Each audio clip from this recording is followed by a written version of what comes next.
IPL 2025లో పెద్ద పెద్ద టీమ్స్కి captains దొరికేసిండ్రు.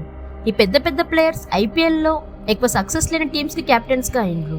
అసలు నిజంగా వీళ్ళే క్యాప్టెన్స్ అవుతారా లేక ఎవరైతారనేది ఇప్పుడు ఈ వీడియోలో డిస్కస్ చేద్దాం. సో వీడియోని ఎండ్ వరకు చూడండి. మీరు మన వీడియోస్ రెగ్యులర్గా చూస్తే ఆల్రెడీ మనం ప్రిడిక్ట్ చేసినట్టే ఐపీఎల్ ఆప్షన్ నడిచింది. సో ఇట్లాంటి జెన్యూన్ క్రికెట్ వీడియోస్ కోసం క్రికెట్ పిల్ల తెలుగు ఛానల్ని సబ్స్క్రైబ్ చేసుకోండి. నెంబర్ 1 రిషబ్ పంత్. పంత్ ఐపీఎల్లోనే మోస్ట్ ఎక్స్పెన్సివ్ బై అవుతాడని చాలా మంది అన్నారు. మన ఛానల్లో కూడా అదే అన్నాం. ఎగ్జాక్ట్గా అదే జరిగింది. పంత్ ఐపీఎల్ హిస్టరీలోనే మోస్ట్ ఎక్స్పెన్సివ్ బై అయిండు. ఏకంగా 27 కోట్ల రూపాయలు సంపాదించుకున్నాడు. పంత్ని అందరూ సిఎస్కే, కేకేఆర్ టీమ్స్ తీసుకుంటారని అనుకున్నారు. కానీ అవుట్ ఆఫ్ ది సిలబస్ వచ్చి ఎల్ఎస్జీ వాళ్ళు 27 crores పెట్టి కొన్నారు. ఎల్ఎస్జీ టీంకి తప్పకుండా ఒక కెప్టెన్ అవసరమే. కేఎల్ రాహుల్ ప్లేస్లో best keeper and Indian captain కావాలి. దానికి పంత్ సూపర్గా సెట్ అవుతాడు కాబట్టి ఎల్ఎస్జీ పంత్ కోసం వెనక్కి తగ్గలేదు. వీళ్ళు పంత్ని ఏదో ఒక సీజన్ కోసమో లేక 2 సీజన్స్ కోసమో తీసుకోలే. తనకి లాంగ్ రన్ ఇవ్వడానికి ఎల్ఎస్జీ టీం చూస్తుంది. మేబీ నెక్స్ట్ మెగా ఆప్షన్ వరకు రిషబ్ పంత్ పక్కా ఎల్ఎస్జీకి ఆడతాడన్నది ఫిక్స్. అండ్ ఎల్ఎస్జీకి కెప్టెన్సీ కంటెండర్స్గా పూరన్ అండ్ పంత్ ఉన్నారు. కానీ ఏ టీం అయినా ఇండియన్ ప్లేయర్స్ని కెప్టెన్ చేస్తారు కాబట్టి ఎల్ఎస్జీ వాళ్ళు రిషబ్ పంత్ని కెప్టెన్ చేస్తారనడంలో ఎలాంటి హెసిటేషన్ లేదు. మీరు చెప్పండి, రిషబ్ పంత్కి 27 crores పెట్టడం కరెక్టేనా? కమెంట్ చేయండి. Number 2 Shreyas Iyer. IPL trophy గెలిచిన శ్రేయస్ అయ్యర్ని తన ఎక్స్ టీం వదిలేస్తుందని ఎవ్వరు ఊహించుండరు. అలాగే ఆప్షన్లో హిస్టరీలోనే సెకండ్ మోస్ట్ ఎక్స్పెన్సివ్ బై అవుతాడని కూడా ఎవ్వరు ఊహించుండరు. ఒక ఐపీఎల్ ట్రోఫీ గెలిస్తే ఒక ప్లేయర్ వాల్యూ ఇంత పెరుగుతుందా అనడానికి శ్రేయస్ అయ్యర్ పెద్ద ఎగ్జాంపుల్. శ్రేయస్ అయ్యర్ కోసం KKR, Punjab kings and Delhi 3 teams బిడ్డింగ్లో కొట్టుకున్నారు. కానీ అయ్యర్ని పంజాబ్ కింగ్స్ వాళ్ళు 26.75 crores కొన్నారు.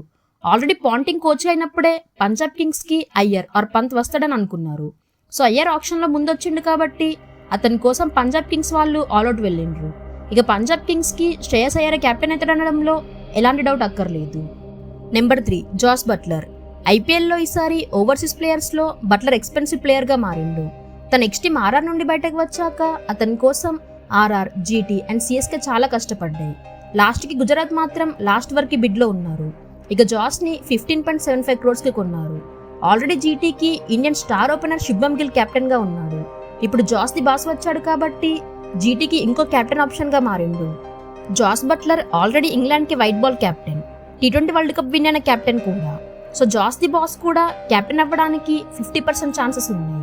కానీ శుభ్మన్ గిల్ పైన ప్రెషర్ తగ్గాలంటే ఆల్రెడీ ఇంటర్నేషనల్ ఎక్స్పీరియన్స్ ఉన్న జాస్ బట్లర్ని కెప్టెన్ చేస్తే జీటీకి మంచి ఫ్యూచర్ ఉంటుంది.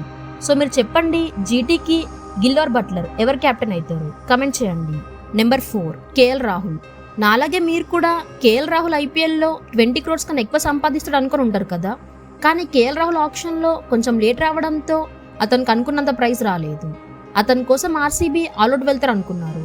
కానీ ఆర్సీబీ వాళ్ళు కేఎల్ రాహుల్ లాంటి టాప్ ప్లేయర్ కోసం డీసీ అండ్ సిఎస్కేతో ఆల్మోస్ట్ 11 crores వరకు వెళ్ళి బిడ్లో నుండి తప్పుకున్నారు. ఇక ఢిల్లీకి పంత్ లేడు, అయ్యర్ కూడా బిడ్డింగ్లో దొరకలేదు. సో ఒక కెప్టెన్ కావాలి. దానికోసం రాహుల్ కోసం ఆల్అౌట్ వెళ్ళిండ్రు.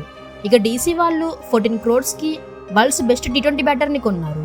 ఇప్పుడు డీసీ వాళ్ళకి ఒక రిలయబుల్ ఓపెనర్ దొరికినట్టే అండ్ కీపర్ కూడా దొరికినట్టే. అంతకు మించి ఐపీఎల్లో కెప్టెన్సీ చేసిన ఎక్స్పీరియన్స్ కూడా ఉంది కేఎల్ రాహుల్కి. సో డీసీ వాళ్ళు కేఎల్ రాహుల్ని కెప్టెన్ చేస్తారు అనుకుంటున్నా. కానీ ప్రజెంట్ ఇండియన్ టీంలో ఉన్న టాప్ ఆల్రౌండర్ అక్షర్ పటేల్ కూడా కంటెండర్షిప్లో ఉన్నాడు. సో డీసీకి కెప్టెన్గా అక్షర్ పటేల్ ఉంటాడా లేక రాహుల్ ఉంటాడా? కమెంట్ చేయండి. నెంబర్ 5 వెంకటేష్ అయ్యర్. ఈ ఐపీఎల్ ఆప్షన్లో ఎవరు ఊహించనిది ఏమన్నా జరిగిందా అంటే అది వెంకటేష్ అయ్యర్కి 23.75 crores రావడమే. అయ్యర్ అయితే చాలా ప్రామిసింగ్ బ్యాటరే. కానీ కేకేఆర్ వాళ్ళే వాళ్ళ ఎక్స్ ప్లేయర్ కోసం ఆల్అౌట్ వెళ్ళిండ్రు. ఆర్సీబీ అండ్ కేకేఆర్ వాళ్ళు వెంకటేష్ అయ్యర్ కోసం ఆల్మోస్ట్ కొట్టుకున్నారు. ఇక లాస్ట్కి కేకేఆర్ దగ్గర వేరే ఆప్షన్ లేక ఒక కెప్టెన్ ఎలాగైనా కావాలి. ఆ ప్లేస్లో ఆల్రెడీ కేకేఆర్కి ఎక్స్పీరియన్స్ ఉన్న వెంకటేష్ అయ్యర్ అయితే బెస్ట్ ఉంటాడని అతని కోసం కేకేఆర్ వాళ్ళు బెస్ట్ ప్రైస్ ఇచ్చి కొనుక్కున్నారు. ఈ ఐపీఎల్లో టాప్ 3 ఎక్స్పెన్సివ్ బైస్లో అయ్యర్ ఉన్నాడు. ఇక వెంకటేష్ అయ్యర్కి ఇంత పైసలు పెట్టిండ్రంటే అందరూ వెంకటేష్ అయ్యర్ని కెప్టెన్ చేస్తారని అనుకుంటున్నారు. కానీ కెప్టెన్సీ చేసిన ఎక్స్పీరియన్స్ లేదు. కానీ కేకేఆర్కి ఆప్షన్స్ కూడా లేవు. సో కేకేఆర్ వెంకటేష్ అయ్యర్ని కెప్టెన్ చేస్తారా? కమెంట్ చేయండి. వీళ్ళే ఐపీఎల్లో కొత్త టీమ్స్కి కెప్టెన్స్ కాబోతున్న టాప్ ప్లేయర్స్. వీళ్ళలో ఎవరికి ఎక్కువ పైసలు పెట్టినారని మీరు అనుకుంటున్నారు? ఆర్ బెస్ట్ బై అని ఎవరిని అనుకుంటున్నారో కమెంట్ చేయండి. Thank you for watching.